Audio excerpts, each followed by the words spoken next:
Gary, another match day and another action-packed afternoon, but you're out on the end of it with 3 more points. Yeah, it was certainly an eventful game. I have to say, thought we started the game well. We passed it, probably the best that we passed it this season, which we asked them to do, and then obviously we concede, disappointing, probably their first attack, I thought, and we should have defended that better, but the character and the response from them was terrific, and I thought, we had Dylan Connolly causing them all kinds of problems down the right-hand side, and from that we got a cross into the box, which obviously then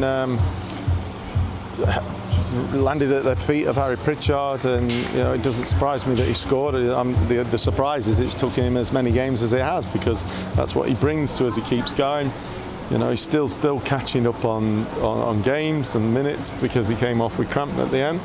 But that was brilliant. And then obviously the game turned on the turning point of the second sending off, and we then capitalised, which was important that we went into one when they're down to 10 men, because obviously they then get time to reorganise what they were going to do. Thought we controlled it.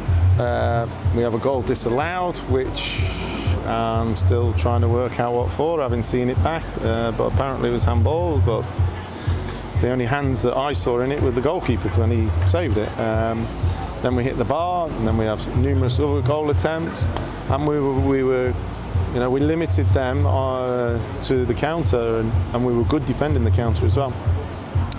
And then obviously the next turning point is Ben's sending off, which I see, I get, but I've just had a chat with him there, and he said I didn't touch him. I know I slid in, but it wasn't a foot like that. His foot was pointed, which I've seen on there. So that's a little bit disappointing. So we'll have a little bit more look at that when we have better footage and closer footage to see what we do with that sending off. And then I thought we managed the game well, still created quite a lot of chances, and then at the death, if you want one of our players to be in a 1v1 in the penalty box, he's the one, and it was a wonderful step over and shift and hit from him. One thing you've been very complimentary of is the way in which we act and react to going behind, and you've said it in recent weeks, and we've gone behind in recent weeks and reacted well. That must be very pleasing when you see that level of performance. There's no way they don't fold in any way, do they? No chance. And we said about how we finish games, even when we've lost games, and even the other night at Cheltenham we're still going to try and get 3-3 when Vaughan has the header, but it was important that we do that, especially at home, and we've shown that in the last 2 games, and that's brilliant character, and the belief that they get for that is incredible. You spoke about game management just then. How hard was it for you to, in terms of the second half, although holding on to 3 points, but you want to make sure you finish it off? I mean, is it a case of stay on the front foot? You stay on the front foot. You don't even go and invite the opposition in. You stay on the front foot and keep going, and want to try and get a third is what we had. And from that positive mindset, that you stay at it.